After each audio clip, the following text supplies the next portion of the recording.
one. I don't know why it's two. They're just like no. So I don't know how to do Boolean.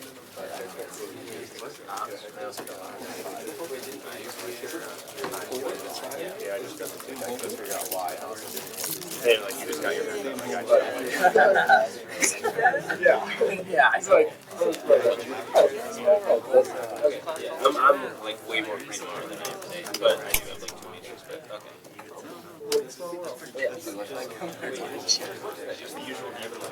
okay. Yeah, I didn't put like. Yeah, that's like the only two. That's the bio like those are the only two that I time. Like similarities and he's got like brown. Yeah, some of the come on the first day, and then they leave, get out of town.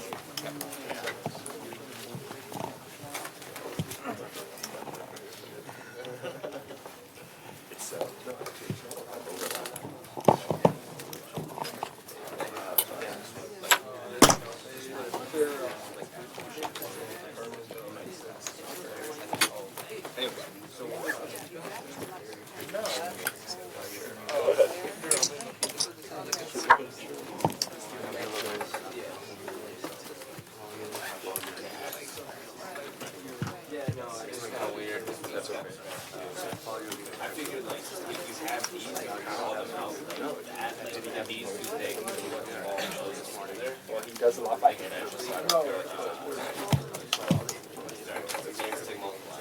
Most like it works out.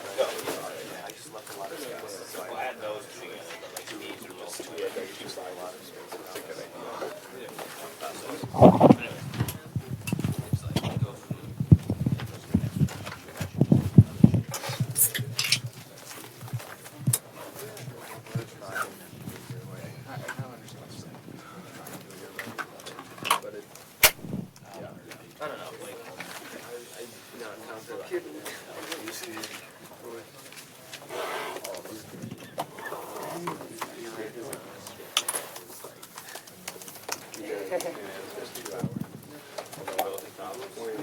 Yeah, I did, but we're dubious. Well, it doesn't make sense. That's true. Okay, are there any questions before we start? There was some mistake in, I think, one of the homework problems. Some of you who came to my office hour yesterday, we found the mistakes and that's been corrected. So I saw it was confusing, so we corrected that. If you find any mistakes, always send an email, and it's possible to have mistakes. Students are typing these things, and I can't really find all mistakes they make. So, okay, so let me continue with the lecture, and then we will talk a little bit about homework that's due Thursday. All right, so let's see here.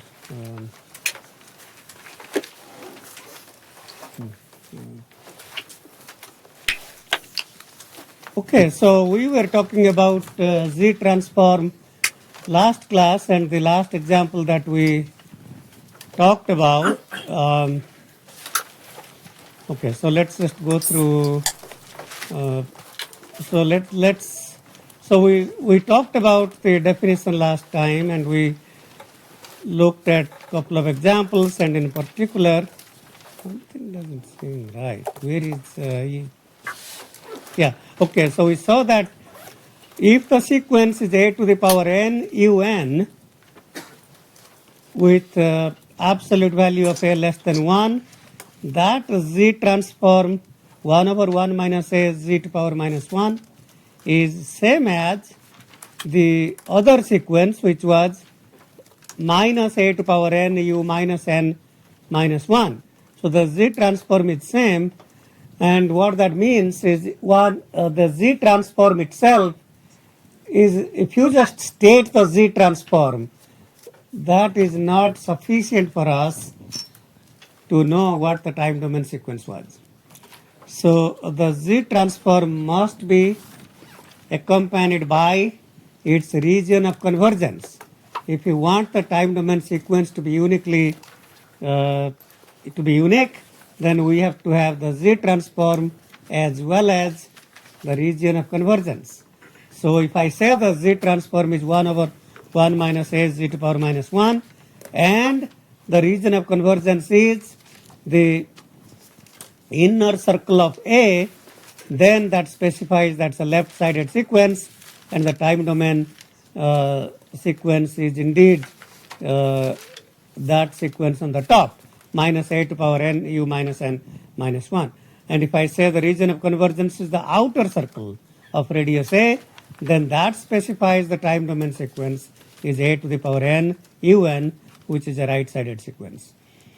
Okay, so we were talking about the relationship between discrete time Fourier transform and Z transform and x e to power j omega, the dTft can be computed from the Z transform xz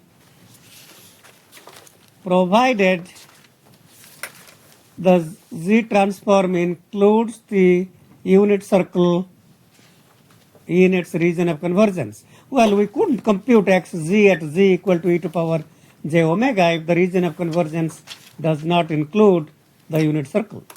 So we can only, so the dTft is defined and can be computed from Z transform if the region of convergence includes the unit circle.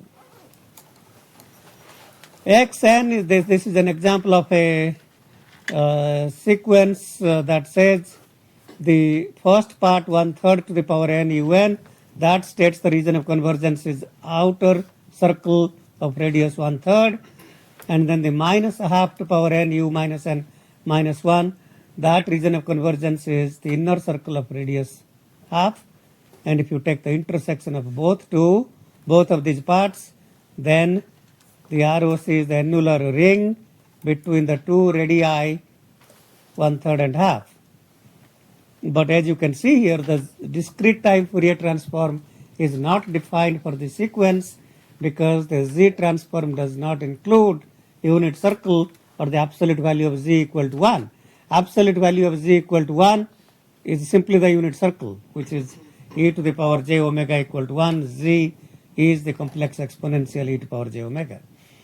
So this is an example. So at the end of last class, we were beginning to talk about what does this mean. ROC cannot include any pole. If you look at this xz, and you can see there are two poles. Poles are the polynomials are those where the denominator goes to 0, and the zeros are those where the numerator goes to 0. In this case, the z equal to 1/3 and z equal to half are the poles, and the ROC cannot include any pole. Therefore, strictly the region of convergence is the annular ring that does not include the circle of radius 1/3 and the circle of radius half. And we looked at another example, which is half to power n un, and that part region of convergence is greater than half, and minus 1/3 to the power n u minus n minus 1, and that region of convergence is z magnitude less than 1/3, and the intersection of these two is null. So there does not exist a z for which that xz would be defined for both parts. So the Z transform does not exist. So Z transform might exist, but the discrete time Fourier transform may not. Z transform doesn't exist means, well, it's obvious discrete time Fourier transform does not exist. So Z transform is a more general transform than the discrete time Fourier transform because it's encompassing a lots of different values of Z as opposed to just the unit circle. However, the discrete time Fourier transform is really of interest to us because that's how we can experiment and apply sinusoids to the input and observe the response of the system to sinusoidal inputs. So that's of great interest to us, the discrete time Fourier transform. Question, go ahead. Could you explain that statement that Z transform exists and the Fourier transform doesn't exist? Yeah, yes. So that is this, if you look at the ROC, these two, there is a circle of radius 1/3 and circle of radius 1/2. That annular ring, the ring, all the region between those two circles, that's what is the ROC. You understand that? Okay, so that region of convergence does not include the unit circle, because z equal to 1 would be another circle of radius 1, which would be a bigger circle that's not part of this ROC. Okay, why? Okay, let's just take a quick look at that. Why that doesn't exist. So x, z is summed over all n, xn, z to power minus n, x e to power j omega, the discrete time Fourier transform, is summed over all n, xn, e to power minus j omega n. And it is not really appropriate to just look at this and say, okay, the discrete time Fourier transform x e to power j omega is xz evaluated at z equal to a to power j omega. This is true only if the ROC of xz includes the unit circle, otherwise not. So in the example that I showed, we have the annular ring of 1/3 and 1/2, but the unit circle is somewhere here, and that is not part of the region of convergence. So this is not, the region of convergence is only the annular ring. Okay, is that clearer now? Very good. Any other questions? Okay, while I am writing this down, let me just write down something else. So let's say that I have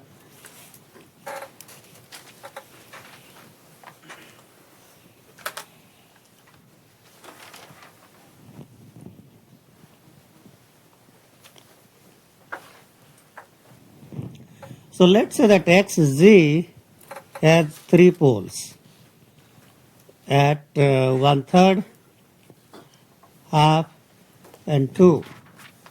So what can we say about the time domain sequence xn? How many results are possible such that xz will be identical? Of course, for different regions of convergence. How many time domain sequences will satisfy same xz? Any volunteers?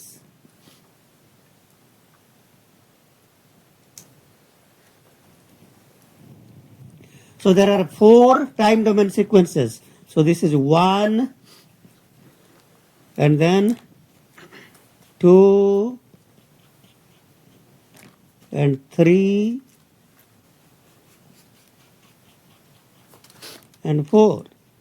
So there are 4 time domain sequences for which the 1, this is 3, let's mark this in black pen, 2 and 4. Okay, so what are the properties of these time domain sequences for same xz? So if I say that xz has region of convergence, that is the inner circle of 1/3. So the sequence 1 is the inner circle. That means that has to be a left-sided sequence. Left-sided sequence, and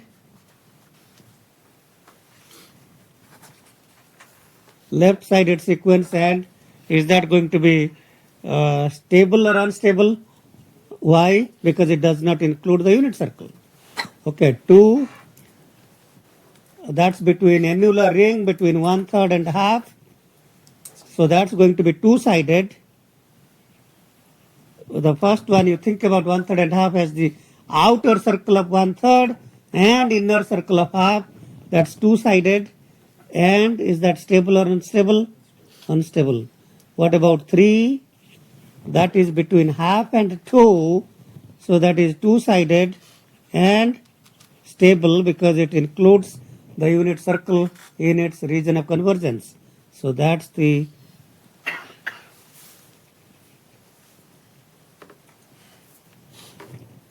and what about 4? That will be right-sided because it's an outer circle and unstable. Okay, so you should be able to recognize what kind of sequence from the region of convergence. So if we say that there are, I didn't mark the pole at 2, so we should mark that. Okay, so if we recognize this, and then I can write down without, at least I can write down, if I know these are single poles. That means these are not poles of multiplicity 2. Okay, if there was another pole at 2, that would have something like 1 minus 2z to power minus 1 whole squared. That would be of degree 2. But if these are all poles of multiplicity 1 or single poles, that means the partial fraction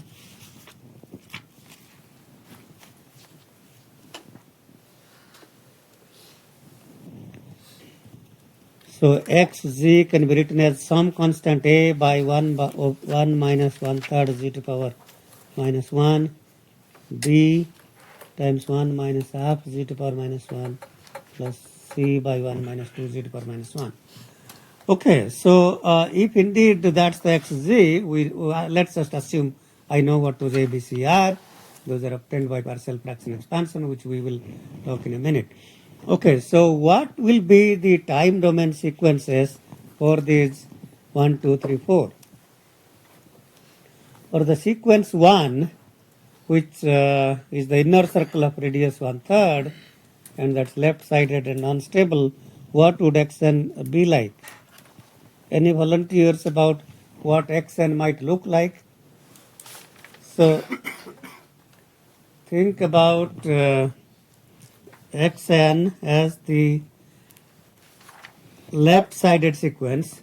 So that has to be the left-sided sequence for all three. So this is the region of convergence, is the intersection of all three regions of convergence. So that means this corresponds to the inner circle of 1/3, this corresponds to the inner circle of half, this corresponds to inner circle of 2. So this will be minus a to the power n u minus n minus 1. This is the inner circle of half, that's minus half to the power n u minus n minus 1 minus 2 to the power n u minus n minus 1.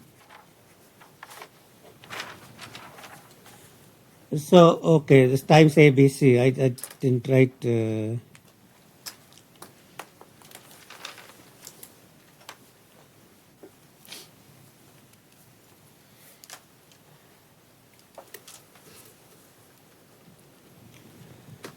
Okay, so any question about that? What about 2, which is the ROC? So this ROC is a z less than 1/3. For the second one, ROC, the absolute value of z lies between, is greater than 1/3, okay, but less than half. So for that region of convergence, so this is greater than 1/3. That means it's the outer circle of 1/3, but the inner circle of these two. So for this will be 1/3 to the power n un, because that's the outer circle of this. But the inner circle of these two, so that will be minus, a times that, minus b. These two stay the same, half to power n u minus n minus 1 minus c 2 to the power n u minus n minus 1.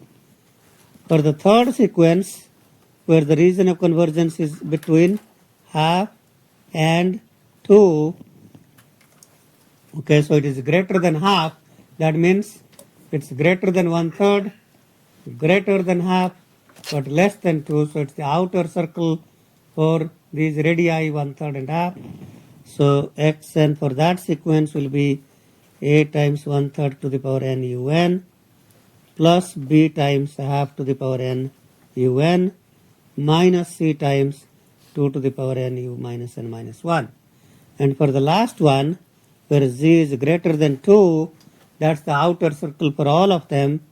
So xn is going to be 1/3 to the power n un plus half to the power n un plus 2 to the power n un. Okay, so just saying the z transform does not help us understand what the time domain sequence is. The z transform should be accompanied by the region of convergence, and from the region of convergence we can compute the time domain sequence in a unique manner. Any questions about how we are computing these different time domain sequences corresponding to different regions of convergence for the same z transform?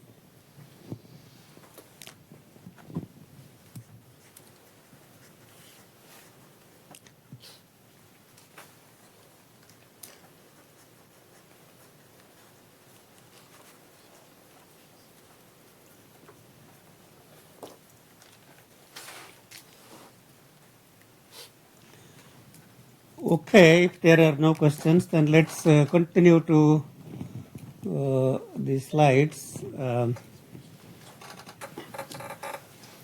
Okay, so ROC cannot include, and so this is where we stopped last time.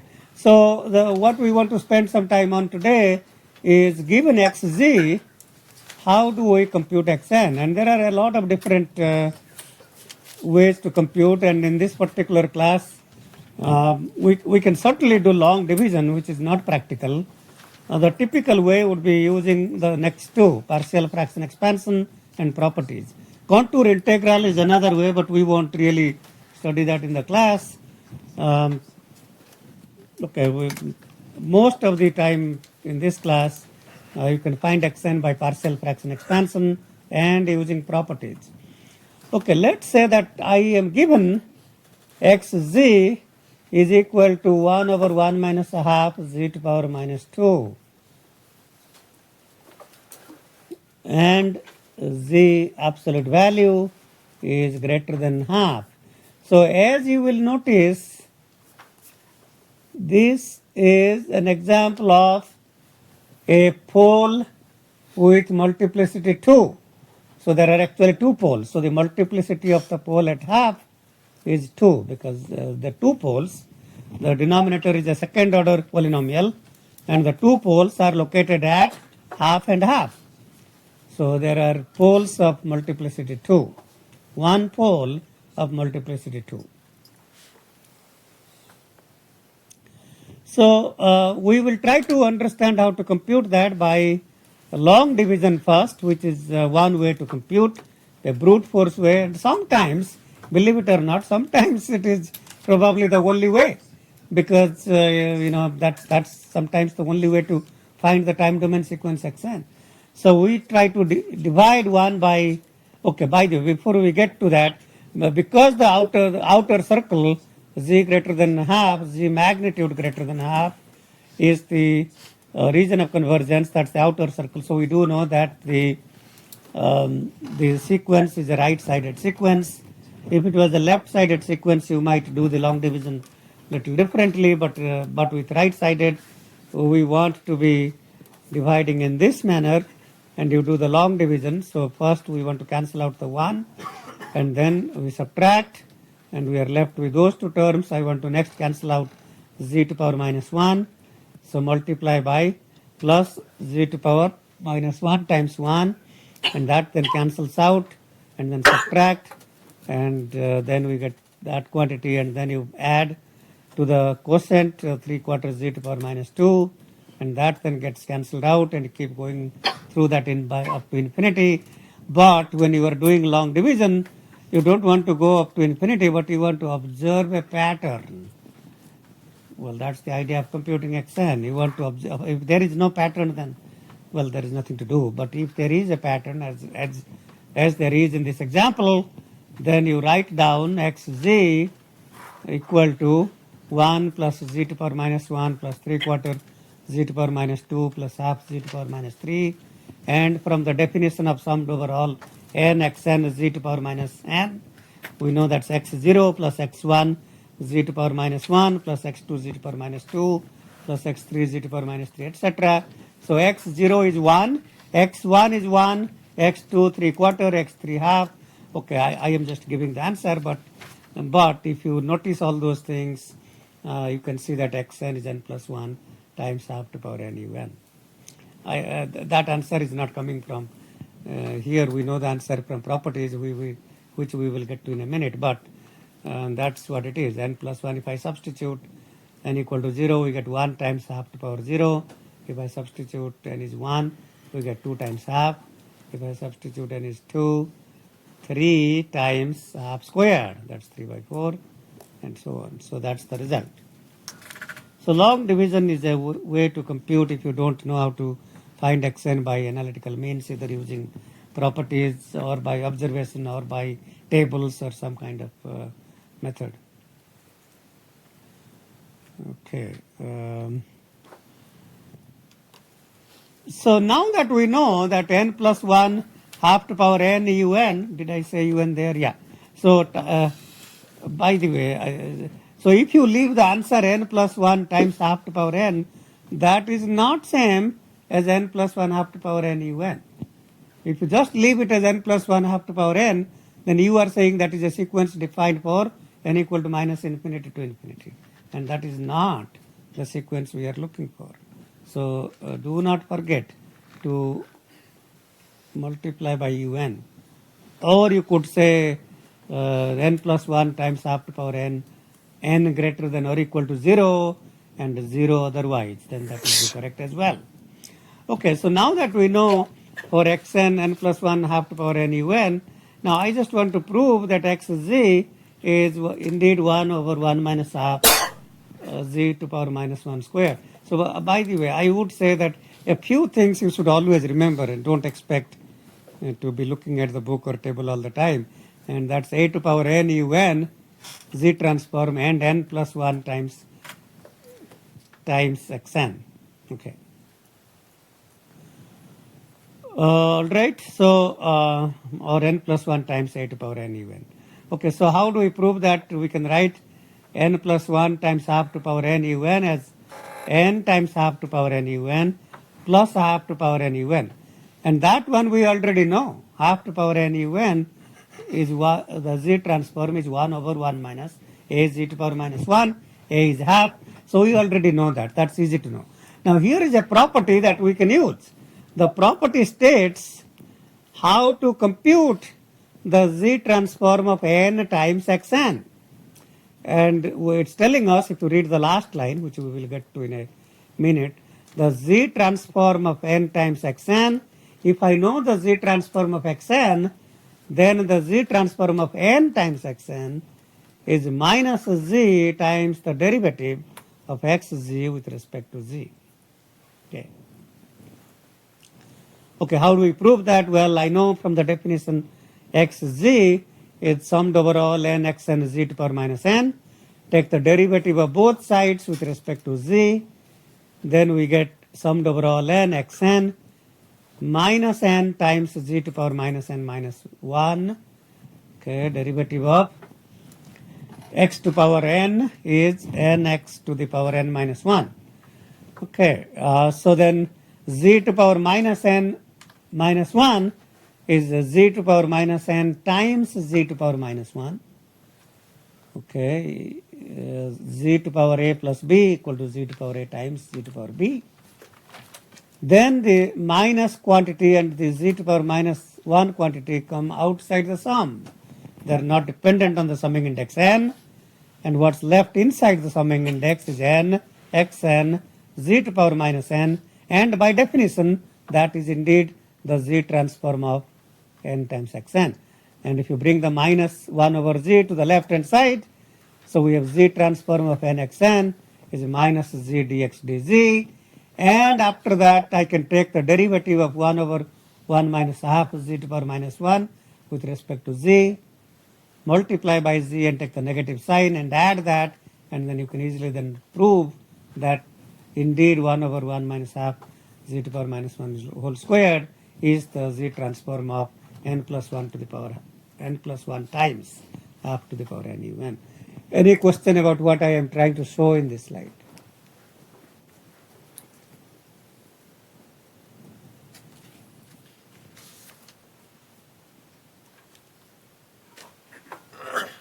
Okay, so then if we go to all these properties from these tables, not properties.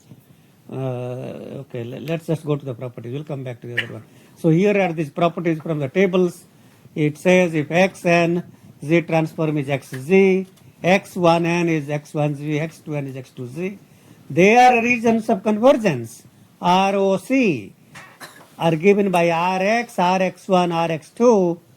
Then these properties, the linearity property says Ax1 plus Bx2 has a Z transform A cap x1 plus B cap x2 with the region of convergence, which is the intersection of Rx1 and Rx2. Similar to the discrete time Fourier transform property, delay the time domain sequence xn by n0 units or n0 samples, we get multiplication by complex exponential in frequency domain. So that used to be e to the power minus j omega n0. If you think about e to power j omega as a z, this becomes z to power minus n0 times xz.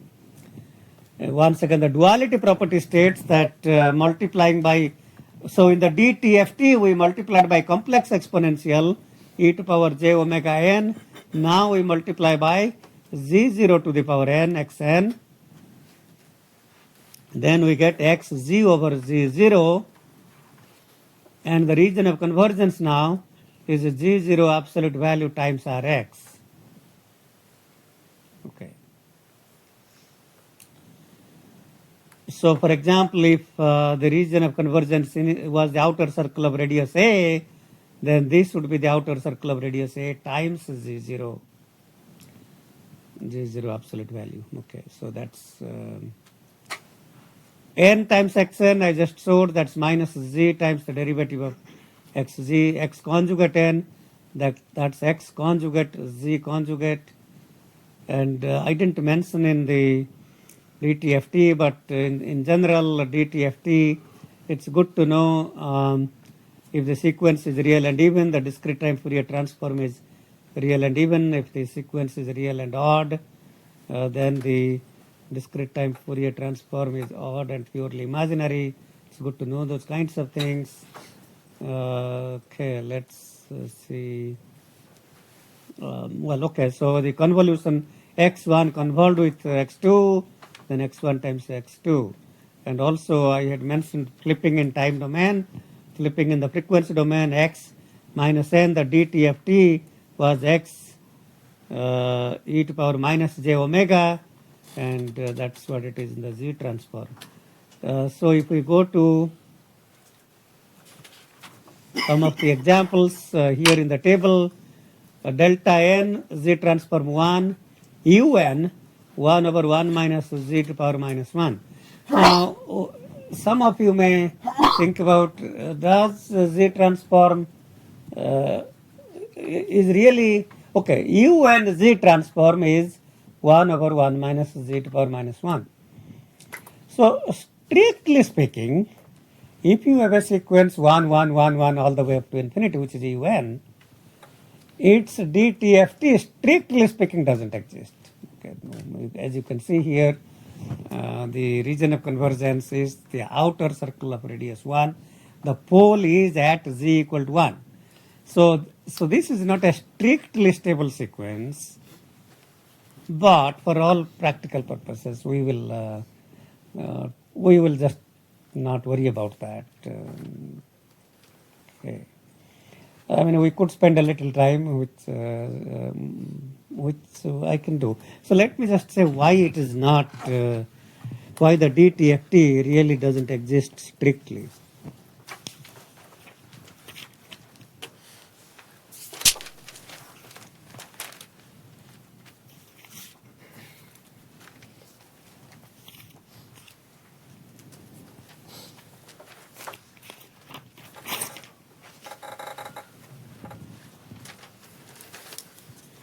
So if the sequence is 1, 1 all the way, then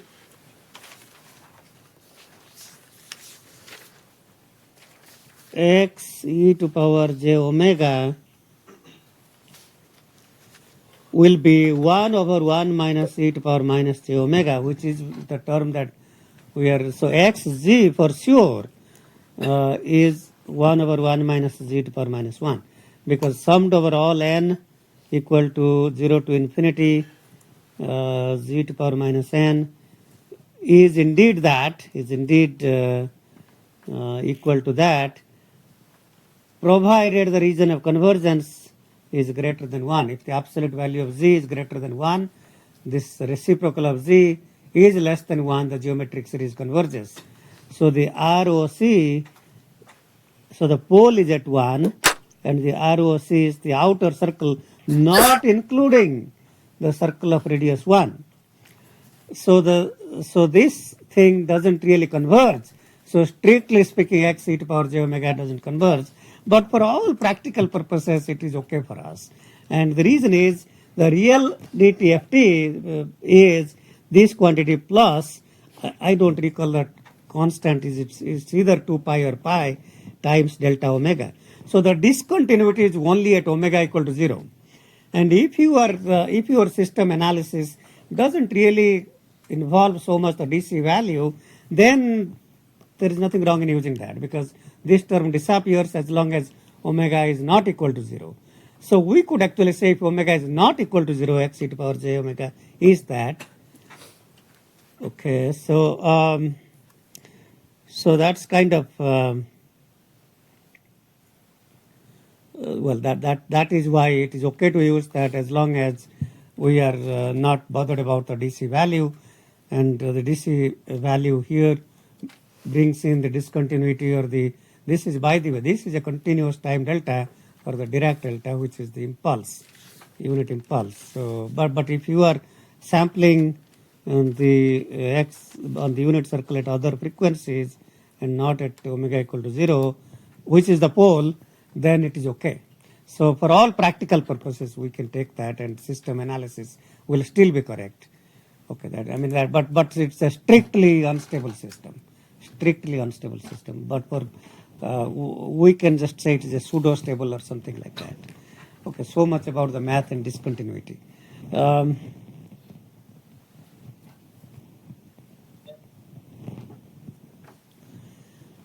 Okay, so minus u minus n minus 1, that's the inner circle of radius 1, same z transform. Move the delta function to the m units to the right, z to power minus m, a to the power n un. We talked about that as the outer circle of a. Minus a to power n is the inner circle of a. N times a to power n, that's, by the way, I showed you n plus 1 times a to power n is 1 over 1 minus a z to power minus 1 whole squared. Now what about simply n times a to power n? Any thoughts about how I can use property to compute that? So just take the derivative of a to power n un with respect to z and multiply by minus z, and you get that quantity there. Okay, I think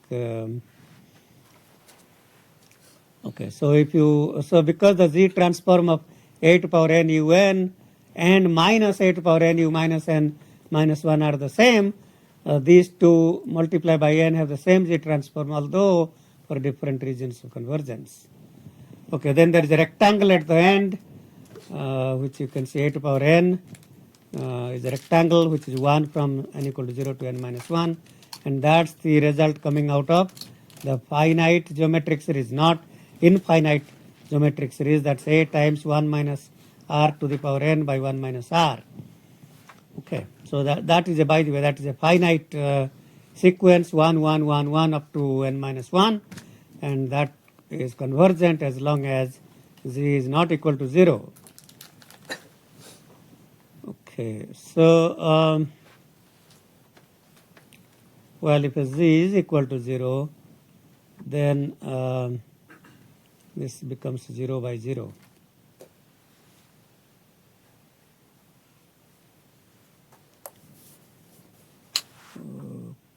or the denominator becomes infinity, 1 over 0. Okay, I see. Okay. Well, actually, it doesn't become 0 by 0, it becomes infinity by infinity. Okay. All right, so let's continue with a little more. So this is an example of. So I have been talking about left-sided, right-sided. So right-sided simply means the sequence goes to the right. Now it doesn't say that it's going to the right from n equal to 0. It doesn't say that. So this is an example of a right-sided sequence that starts with n equal to minus 2. So Hn, sum Hn is equal to u of n plus 2. So take un, shift left by 2 units to the left.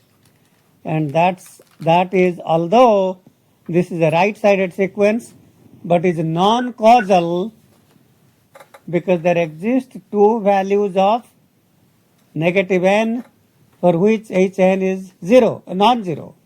So there exists n equal to minus 1 and n equal to minus 2. So for a system to be causal, Hn should be 0 for all negative n. Even if you just find one negative n, the system is non-causal. And so this is an example of a right-sided sequence. However, it is a non-causal system, means not implementable.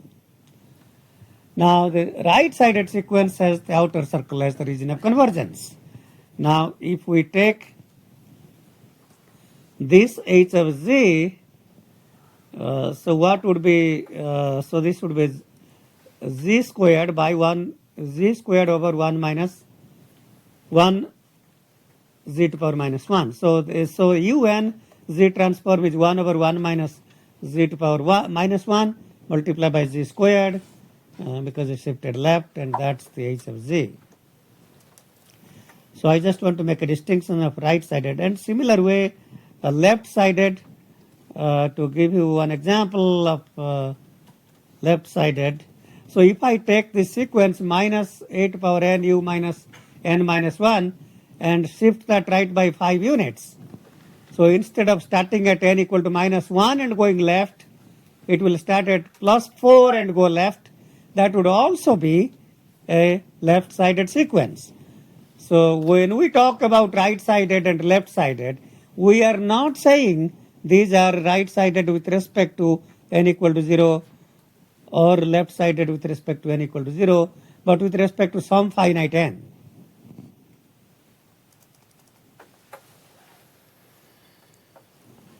Okay. So this is the example that I didn't complete before, which if I want to compute z transform of n times half to power n, then that's half z to power minus 1 by 1 minus half z to power minus 1 whole squared. And we had seen that n plus 1, so this is xz, the bottom line is computing z transform of n plus 1 times a half to power n. I should probably move these slides to that point. So then that would be the z transform of n half to power n. So this is a continuation from our slide here. So we want to compute xn is n plus 1 half to the power n un. So now based on what we have learned so far, the z transform of n half to power n un from the property is minus z dz of xz, and that's that. Half to power n un is simply the second part of this xz term, 1 over 1 minus half z to power minus 1, and then the denominator can be made equal by multiplying by 1 minus half z to power minus 1 to the second term. And if we do that, let's see if there's any mistake or not. I'm not quite sure if there is or not, but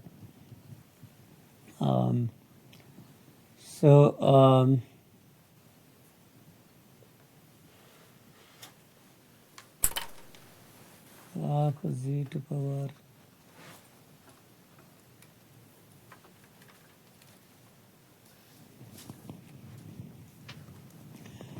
I am not quite sure. Let's just do a little algebra, just to at least convince myself that there are no mistakes in the slide. So xn is n plus 1 times half to power n un, and xz is equal to the z transform of n times half to power n un plus the z transform of half to power n un is equal to half z to power minus 1 by 1 over 1 minus half z to power minus 1 squared plus 1 over 1 minus half z to power minus 1. Okay, so then I can write this squared multiplying that to the numerator and denominator, and this indeed then cancels out with that, and indeed we get equal to 1 over 1 minus half z to power minus 1 squared. Okay, so that at least verifies that that's the Z transform, which has a double pole at half, and the region of convergence is the outer circle. And as you can see that this is indeed a right-sided sequence and is stable, because that includes the unit circle, which is circle of radius 1. Okay, any question about any of these things?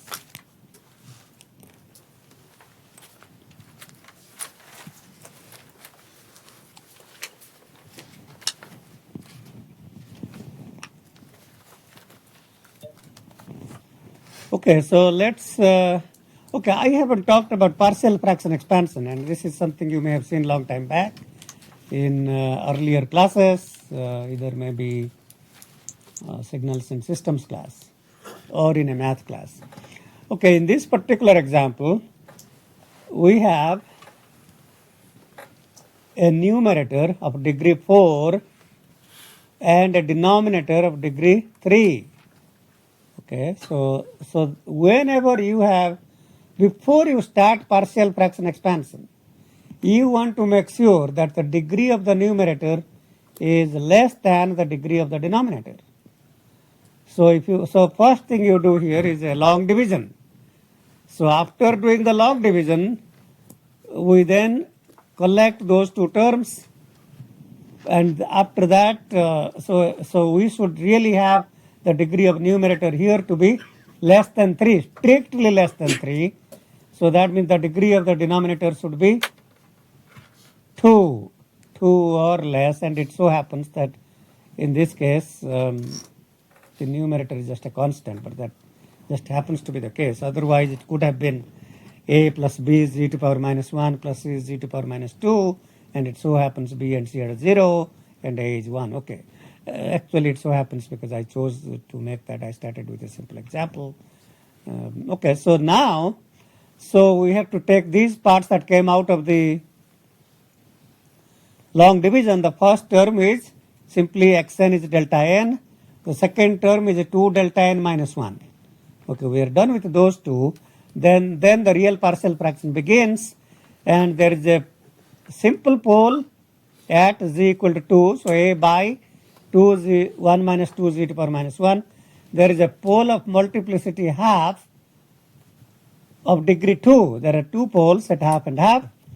So by partial fraction you have to write that as, either you write that as bc plus d, you write that as b plus c z to power minus 1 by 1 minus half z to the power minus 2. Yeah, b z to power b plus c z to power minus 1. So that you can write that as a degree 1 numerator and the squared as the denominator, or you write that as b by simple pole and c by that. Now how do you find this a, b, c? What's the easiest thing to find? So the easiest thing to find is a. How do you find a? Multiply by 1 minus 2 z to power minus 1 and evaluate at z equal to 2. Okay, so the a is easy to compute. What about c? C is easy to compute. Okay, So multiply by 1 minus half z to the power minus 2 and evaluate at z equal to half. And at that point things get a little complicated, and you can compute b by many different ways, and by the formal manner you can compute b by using the derivative of that, but I would not suggest that. So you can compute b by trial and error. Just substitute one value of z, say z equal to 1 or something like that. You already know a and c, and you can easily compute b. So I don't really suggest to use the formal derivative approach, but if you do, that's fine. And I think if it really the multiplicity becomes quite a lot, then yeah, if you want the computer to use that, then that's how you would compute a, b, and c. So a is easy to compute, and that one you are seeing here. Okay, something. So let's just make sure we haven't made a mistake here. Yeah, that seems right. Okay, yeah. Okay. So, and then if you look at these things, so we talked about the first two terms and then the 16 over 9 times. How did we get this? Any thoughts about how we got that as minus 2 to the power n u minus n minus 1? How did we know that? Because if you look at the denominator a by 1 minus 2 z to power minus 1, I think there is something that I didn't mention here. And what I didn't mention here is the region of convergence is the annular ring between half and 2, or I didn't say that xn is a stable sequence. So if I didn't state that, and that's assumed in what I am doing here, I although not stated explicitly, if you go to the next page, I have implicitly assumed xn is a stable sequence. And therefore its region of convergence includes the unit circle. And therefore the ROC is the annular ring between circles of radii half and 2. So corresponding that to the constant A, that must be the inner circle of radius 2. Must be the inner circle, not the outer circle. The inner circle of radius 2 and the outer circle of radius half. Okay, so I know that this should be reviewed to most of you because you have done all these in a prior class, but that's still okay. I mean, in this class builds on, expands contents of signals and systems. So the 2 to power n u minus n minus 1 is because, and with a negative sign, is because of the outer, because of the inner, the ROC is the inner circle of radius 2. And the next two parts are right-sided, so that's half to power n un and n plus 1 times half to power n un. And we already know n plus 1 times half to power n un is having z transform 1 over 1 minus half z to power minus 1 whole squared. Okay, any questions about how to recognize the region of convergence, how to compute the correct time domain sequence?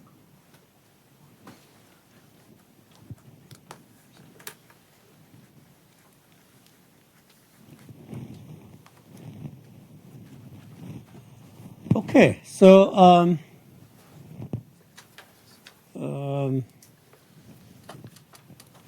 so we could spend a little time on, I was going to talk a little about the homework. Any questions, by the way, of homework?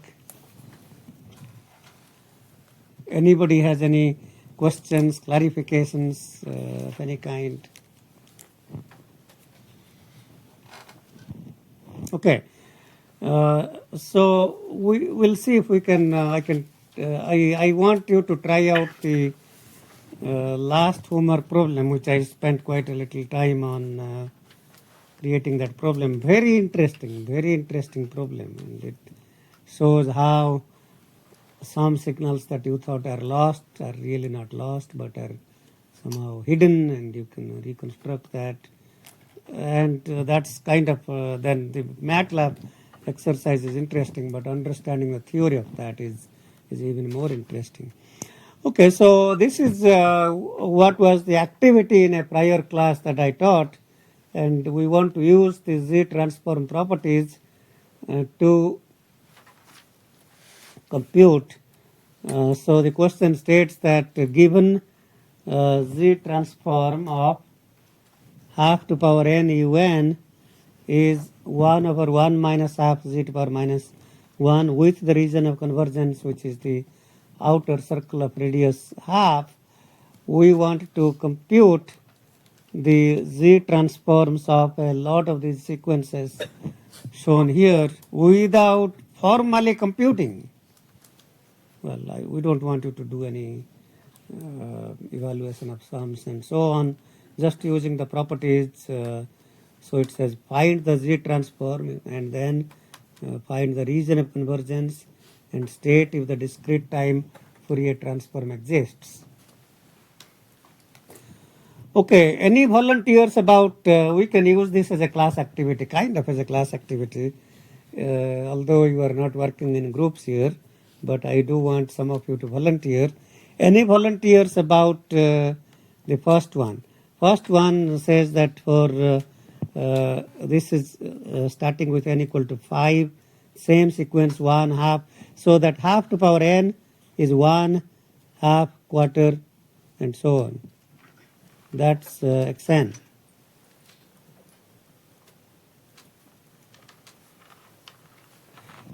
What is the sequence here in terms of xn? minus 5. Shifted right by 5 units, and what would we call that in terms of time domain sequence? Delay. Yes, that's what I'm looking for. Nothing else. I just want the answer. And then what would be the Z transform of that? Power minus 5 times. Z to power minus 5x of Z, which is Z to power minus 5 divided by 1 minus half Z to power minus 1. Okay, and the Z to power minus 5 really doesn't matter. The ROC is the same. The region of convergence is outer circle that includes the unit circle, so the DTFT exists.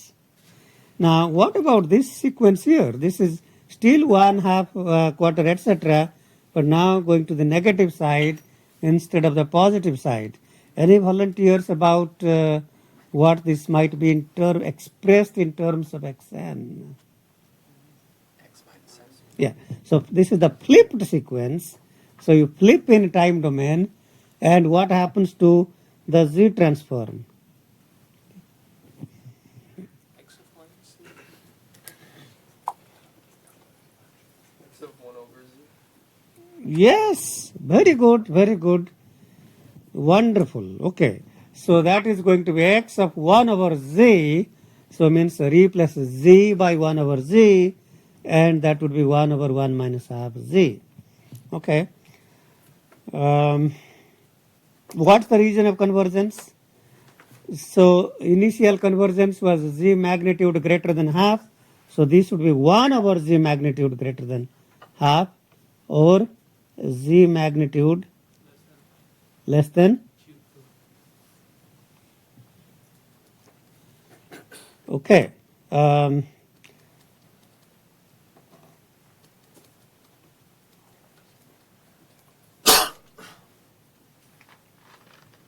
So that's an inner circle. Inner circle means the left-sided sequence, and this includes the unit circle. That means it's stable sequence. The DTFT exists, and you can see it's stable sequence because it's not going up. So a magnitude of A is, by the way, if I were to express this quantity, this would be what? 2 to power n u minus n. 2 to power minus 1 is half, 2 to power minus 2, and so on. Okay. So the next one is 1 minus half, quarter minus eighth. So how is this related to xn? Minus 1 to the power n xn. Oh, very good, very good. Well, this is again, it seems like you are all well prepared for this class. That means you have had the correct background or the prerequisite. Okay, so minus 1, what is the discrete time Fourier transform of that? That would be x e to the power j omega minus pi. So it's either shifted left or right, it doesn't matter. So by the way, if you write down x e to power j omega minus pi, which I can then write as x e to power j omega times e to power minus j pi, and e to power minus j pi is 1 at an angle minus pi, which is minus 1, and that is same as x minus z. E to power j omega is z. I am just trying to show you in a quick way what that is, and of course you can derive that too, and I do suggest that you practice and derive that.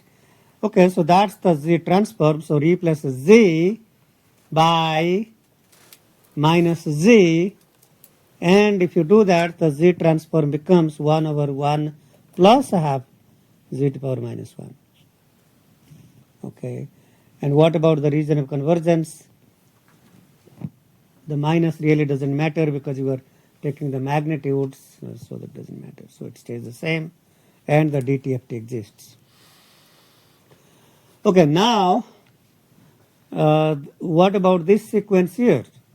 So this sequence is 5, 6, 7, etc., and then going same thing to the left. So what is this expressed in terms of xn? So this part is x n minus 5, and this part is this flipped. So this is x n minus 5 plus x n replaced by minus n minus 5. N replaced by minus n. That means that's flipped. Okay. So what would be the z transform in this case? Well, first of all, the z transform for this part would be z to power, well, we already got that here, z to power minus 5 by 1 minus half z to power minus 1. Okay, and then we already know that x minus n z transform is x 1 over z. So this flipped quantity here has a z transform, so plus z to power plus 5 by 1 minus half z. Simply z replaced by 1 over z, or z to power minus 1. So I'm just trying to show you how easy it is to compute these z transforms without spending a lot of time evaluating these finite. And you could, but believe me, I'm expecting you to do this in no more than 15 minutes, and you can spend a couple of hours if you are finding out the sums and trying to evaluate those sums using all kinds of geometric series. You may run out of time and you have to do 4 or 5 problems, but you come to me after the exam and say I gave you less time because you only completed 1 problem. Well, no, that's not the real reason you didn't complete it, because you didn't solve the way I expect you to solve. Yes? Can the second term be written as x of minus of n plus 5 and be solved? You know, this is kind of, so it is very easy to be confused about whether it is minus n minus 5 or minus n plus 5. I mean, your question is this quantity minus n minus 5 or minus n plus 5? Is that what you are asking? I mean, if I take the minus... Or you are saying how to compute the z transform? Yes. So to compute the z transform of that, you want to write that as a z transform of x of minus of n plus 5. Right. Is that what you are saying? Exactly. Yeah, you can do any number of things. I mean, that's perfectly fine. You can do any number of things, and I do suggest you to take that and see that you get same answer. If you are not getting from here to here, there is a thought process involved, and it's quick to recognize this is the flipped sequence of that, z replaced by 1 over z. But to go from here to here, so think about what it's telling us, at least in the time domain. Let me keep track of time. 10:49. Okay. So you are saying that you start with the original sequence and shift left first by 5 units. Okay, and then you flip that. Okay. So that's so what happens if you shift left by 5 units, and shifting left. So what is the Z transform of n plus 5? That is going to be Z to power shift left 5 by, well, times xz. Okay, times xz. And in this case, the xz was, so this is Z to power 5 by 1 minus half Z to power minus 1. Okay, that's kind of the left shifted version. Okay, then you flip that. Okay, then you flip that. Now, when you flip that, so you start with so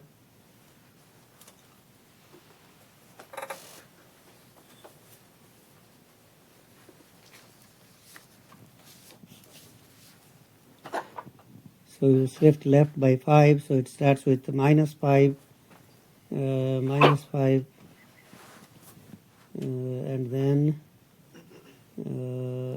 you take you flip that, what you get is plus 5.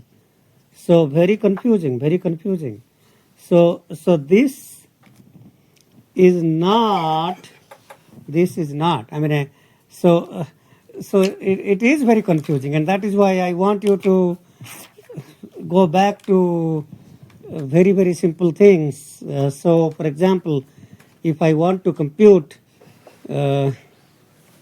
u minus n minus 3, how do you compute u minus n minus 3?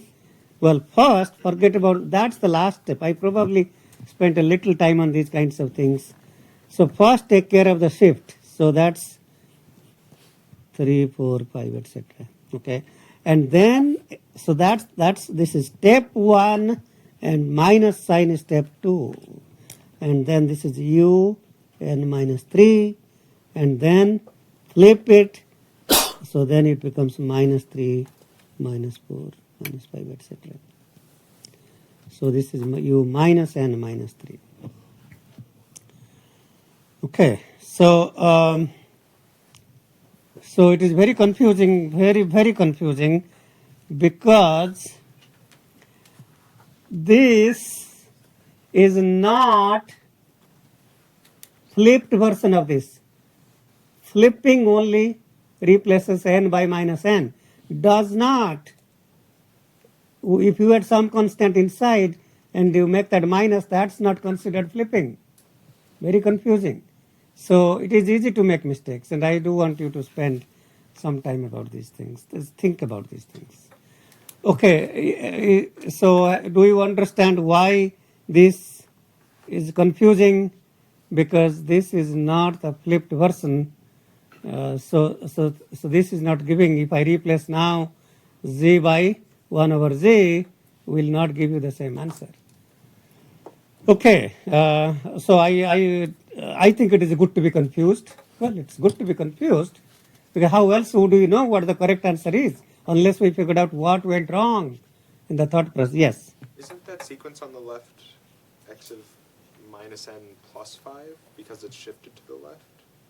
You have it written as x minus n minus 5? Yeah, that might be my mistake there. That might be, so... and then it is flipping it. Yeah, okay. So this is, thank you for pointing that. I am glad that some of you are much more observant than I am. Good, good, very good. So in order to, yes, so it's easy to make mistakes. So in order to get the sequence, first we have to shift that right by 5 and then flip n replaced by, and then this is n minus 5, and then that's z to power minus 5, and then this would be z to power minus, and then replaced by z replaced by 1 over z would be that. Okay, good. So again, I do want you to make mistakes, get confused, and then clarify what went wrong. Okay, so what about this part here? What about this is symmetric, 1 half quarter, 1 half quarter going both directions. Any thoughts about that? So this part here we know, right? That's already known to us. And what about the other part? This is half my 1 by 4, etc. Don't think about flip. If I flip this, then the 1 is going to be twice. 1 is going to flip and stay at 0, and the 1 plus 1 is going to be 2. That's easy mistake to make.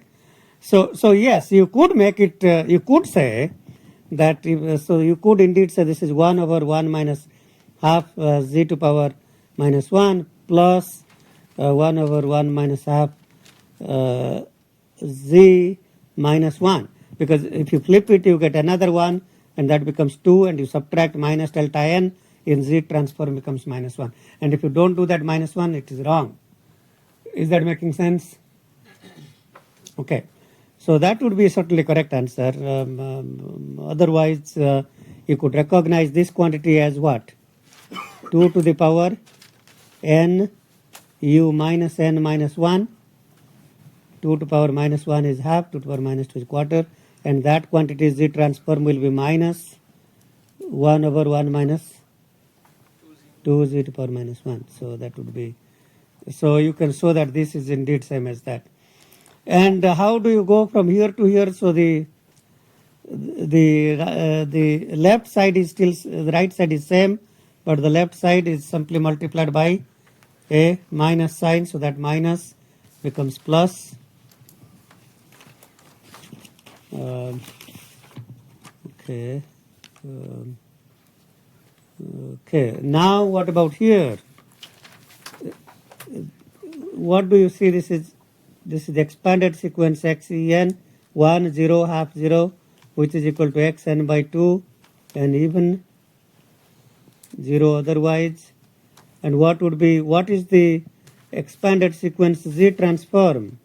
I probably didn't talk about, but that's, remember, x e to power z to omega, which is x z squared. So z replaced by z squared. That means the region of convergence that was the outer circle of radius half is now the outer circle of radius. Now z squared magnitude should be greater than half, or z magnitude should be greater than 1 by square root of 2.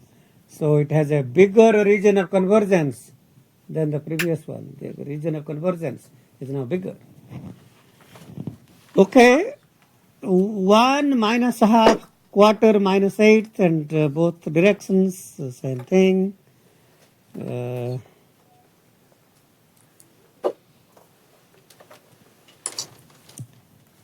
Any thoughts about, so I can see that this part is minus 1 to the power n multiplied by that part. Okay. Or you could recognize this as, so if you have computed this, number 5,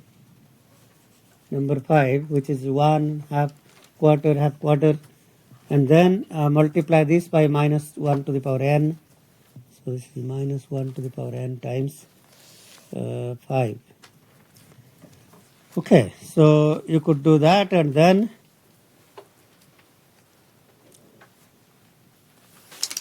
replace z by 1 over z in this expression, then you get that. And what about here? So you could do this. So we have got next third sequence, which was 1 half quarter, this third one here, and expand by factor 2.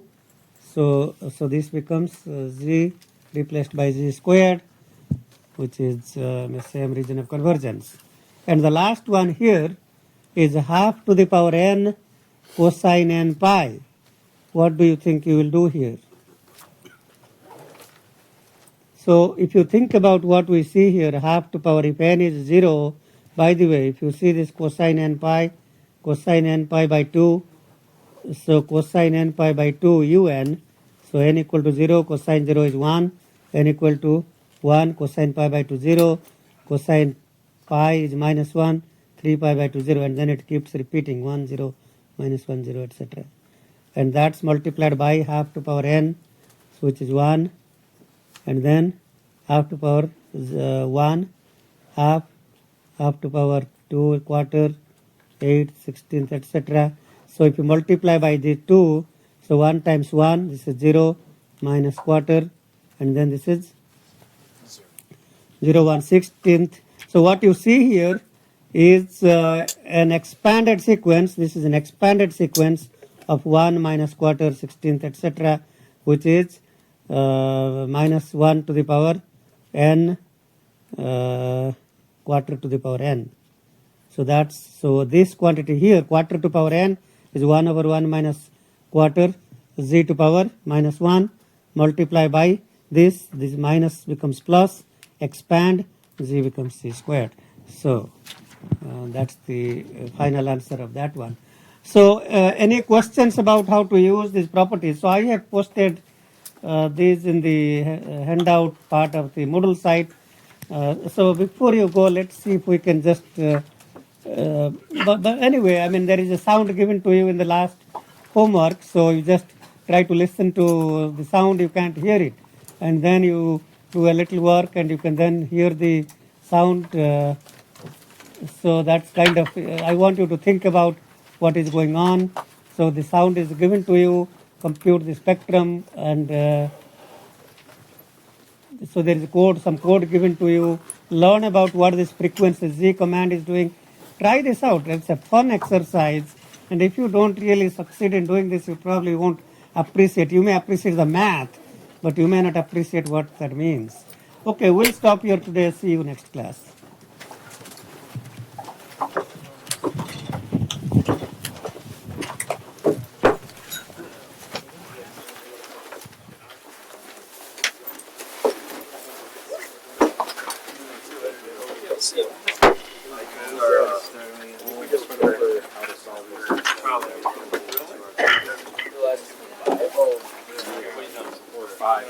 Five, the only one we didn't cut.